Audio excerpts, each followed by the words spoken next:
From Bangor's earliest days, when people cleared the lands for homes and farms, started a sawmill and planted their crops, Bangor's reputation began taking shape. When the railroad came and people cleared the route and laid the tracks, that reputation was building loud and clear. When 400 people worked in the heat of a pig iron plant, others bore the sweat in the lumber industry, and others suffered aching muscles from long, hard days on their fruit, grain, and livestock farms, that reputation was solidified. When people built homes, started stores, and founded other businesses, Bangor took shape. Matching the reputation the people had established, that reputation still exists today. And this is how you described it. Hardworking folks. Hardworking folks who take care of their property and their hometown. That's what you said was important when we turned the cameras on and this town talked of its history, its lives and its dreams, jobs, opportunity, education, recreation, small town work ethic and the small town way of life. That's what you said was important. That's what makes this community tick. And that's why we'd like to record this so we all never forget. So over the past few months, we've listened to your appreciation of Bangor's history, your hopes, your dreams of the future, and that's important. But now more than ever, as Bangor moves forward, a shared vision of the future is critical. Bangor is our town. We work hard to make a difference in our community. After all, we are Bangor.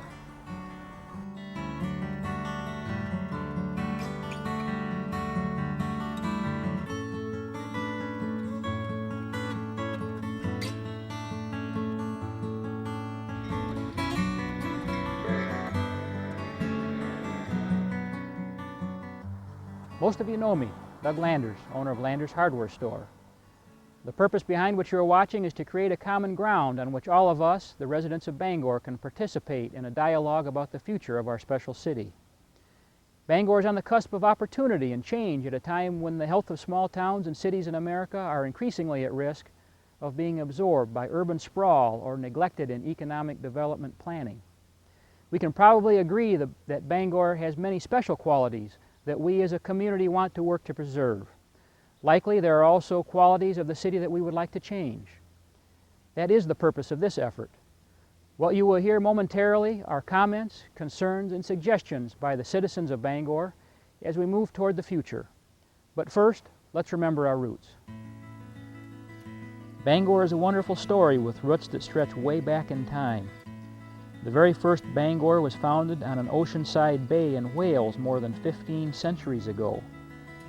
Our Bangor also was founded on the edge of water, the shores of the Black River. It was this water supply that drew Bangor's first settler, Charles U. Cross, in 1897. He was a civil engineer and surveyor. He aided in the construction of the roads and bridges in the area, as well as making the first plat of Bangor. He built a cabin where the West Michigan Savings Bank now stands. At this point in history, there was a great demand for timber, and Bangor had plenty of it. Gigantic black walnut and white wood trees, some 6 feet in diameter.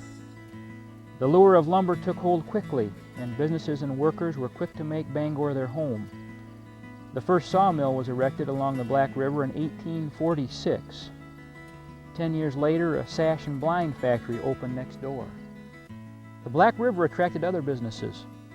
Its water supplied power for the woolens mills that started in Bangor in 1860. These mills manufactured flannel cloth and yarn. But how about our agricultural roots? Bangor, along with other communities, have strong ties to the land. The start of agriculture in this area was the byproduct of a tragic shipwreck. A schooner laden with apples wrecked on Lake Michigan. The seed that washed ashore were planted in 1841. Out of that tragedy had developed a region of West Michigan marked as the fruit basket of America. Today, apples, blueberries, and pickles are key crops harvested and produced in and around Bangor. But there is more to Bangor's past.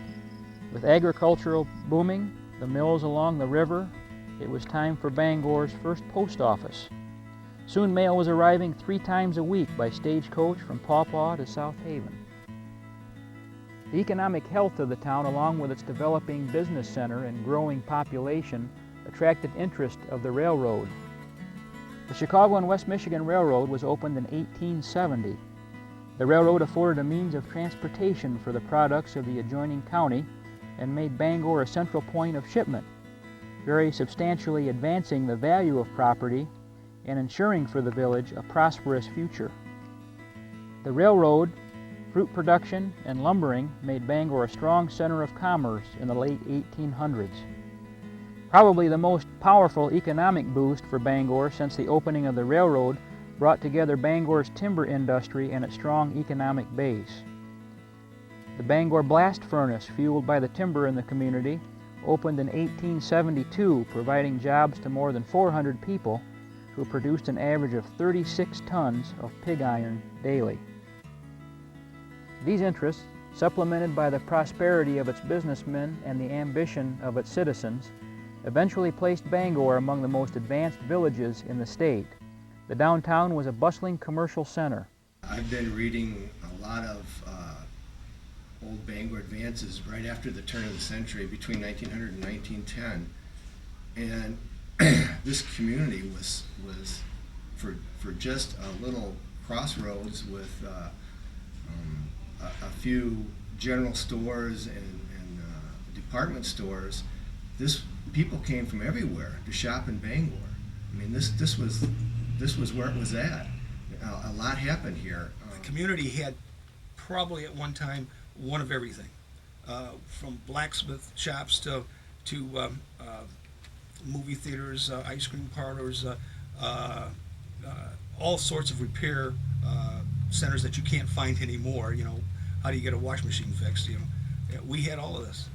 We used to have flying saucer days where the merchants hired a plane and they dropped paper plates from the plane with free promotional things on them, ice cream, just, you know, everything that the merchants offered downtown, and it was like the funnest day of the year. When I was very young, in the area of 10 years old, we had a baseball team here called the Bangor Cubs, and they played various teams in the area, and they were very good. And they played down in the ballpark, what's the Donmore ballpark now. And I can recall that even as a youngster, I really liked sports, and particularly baseball. But my mother didn't care about baseball quite so well. She liked movies. And I can remember on Saturday night, we'd come to town because we lived in the country, and my dad would go to the ballpark, and my mom would take me to the movies. I can remember sitting through a movie and always hoping that movie would get over before the baseball game got over so I could go watch a ball game. And that I can remember that just like it was yesterday. Over the years, many changes continued to shape the face of Bangor, but one thing never changed. Bangor citizens loved their town. They love the things Bangor offers their children, and they love the small town flavor. The quality of life in Bangor is precious to everyone. I had always heard about Bangor. My great-grandmother lived in Bangor on Railroad Street, and I think my grandma was here for a little while between us. My mom lived here the first year of her marriage, and I just always have heard about Bangor, and they used to come over here and shop at Getz's store, and I really liked it. I always liked